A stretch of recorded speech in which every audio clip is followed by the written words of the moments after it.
नमस्कार दोस्तों, स्वागत है आपका मेरे चैनल पे। आज हम एक ऐसी कहानी सुनेंगे जो रात के सन्नाटे में आपकी धड़कनें तेज कर देगी। आशा है कि यह कहानी आपको उतनी ही भयानक लगे जितनी यह मुझे लगी। तो चलिए आज की इस डरावनी कहानी की ओर बढ़ते हैं। गांव के बाहरी इलाके में एक पुराना और खंडहरनुमा घर खड़ा था। गांव वासियों के बीच इस घर की कई डरावनी कहानियां प्रचलित थीं, लेकिन सबसे खौफनाक कहानी थी एक खूनी कुत्ते की आत्मा की। इस कुत्ते की आत्मा की कहानी ने गांव को न केवल डरा दिया, बल्कि उसकी भयानक मौत ने उसे इस घर में बुरी तरह फंसा दिया था। कहानी की शुरुआत एक युवक राजू से होती है, जो अपने दोस्तों के साथ इस प्रेतबाधित घर में रात बिताने का साहसिक निर्णय लेता है।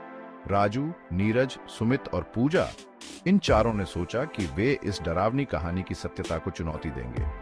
उनका मानना था कि यह सब सिर्फ गांव वासियों का मनोवैज्ञानिक खेल था और वे बिना किसी डर के रात बिताएंगे। जैसे ही रात का अंधेरा घिरा और चांद की मध्यम रोशनी में सब कुछ धुंधला हो गया, राजू और उसके दोस्त घर के भीतर दाखिल हो गए। घर की स्थिति बहुत ही खराब थी। फटी पुरानी दीवारें, सीलन से भरी हवाएं और टूटी फूटी फर्नीचर की गंध। लेकिन वे इसे सिर्फ एक रोमांचक चुनौती मान रहे थे। रात के गहरे सन्नाटे के बीच जब पूरी दुनिया की हलचल मानो थम गई थी, तभी राजू ने देखा कि घर के बाहर एक कुत्ता खड़ा है। यह कुत्ता बहुत ही भयानक था। उसकी आंखें खून से लाल थीं, उसके शरीर पर खरोंचें और जख्म थे। उसकी मौजूदगी ने एक अजीब सी दहशत पैदा कर दी थी। सुमित ने कांपते हुए पूछा, "ये कौन है?" राजू ने हिम्मत जुटाते हुए जवाब दिया, "शायद ये गांव का कोई भूखा कुत्ता है।"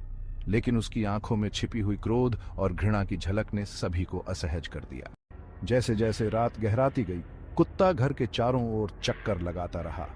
कभी वह दरवाजे पर अपनी भौंक से टकराता और कभी दीवारों पर पंजे से खरोंच करता।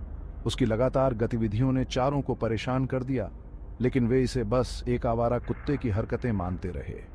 फिर अचानक पूजा ने एक चीख सुनी। जब उसने देखा तो उसकी आंखों के सामने वही रूहानी कुत्ता था, जिसकी आंखों में केवल क्रोध और घृणा भरी हुई थी। कुत्ता तेजी से उसकी ओर बढ़ रहा था और उसकी भौंकें जैसे सीधे दिल में उतर रही थीं। डर के मारे राजू और उसके दोस्त कांप रहे थे। राजू ने तुरंत निर्णय लिया कि उन्हें इस खौफनाक जगह से भाग जाना चाहिए। अगले दिन उन्होंने गांव के एक बुजुर्ग से इस बारे में जानकारी प्राप्त की। बुजुर्ग ने बताया कि यह कुत्ता, जिसका नाम सिकंदर था, कभी गांव का सबसे वफादार कुत्ता था। सिकंदर के मालिक एक धनवान और दयालु व्यक्ति थे, जिन्होंने सिकंदर को बहुत प्यार किया। लेकिन एक दिन एक चोर चोरी करने के लिए उस घर में घुस गया। उस वक्त उस घर के मालिक शहर गए हुए थे। सिकंदर ने उस चोर को रोकने की कोशिश की और इसी बीच उस चोर ने सिकंदर को बेरहमी से मार डाला और उसके शव को घर के पास के कुएं में फेंक दिया।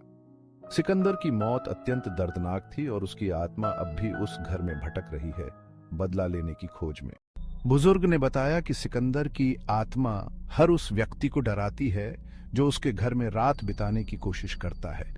तुम लोग किस्मत वाले हो जो जिंदा बच गए। तुम लोगों को उस घर में जाना ही नहीं चाहिए था। राजू और उसके दोस्तों ने भगवान का शुक्रिया अदा किया कि उनकी जान बच गई। लेकिन राजू और उसके दोस्तों के लिए उस रात की भयावहता हमेशा के लिए उनके दिलों में अंकित हो गई। यह अनुभव उन्हें हमेशा याद रहेगा और वे जानते थे कि कुछ सच्चाइयां इतनी डरावनी होती हैं कि उन्हें नजरअंदाज नहीं किया जा सकता।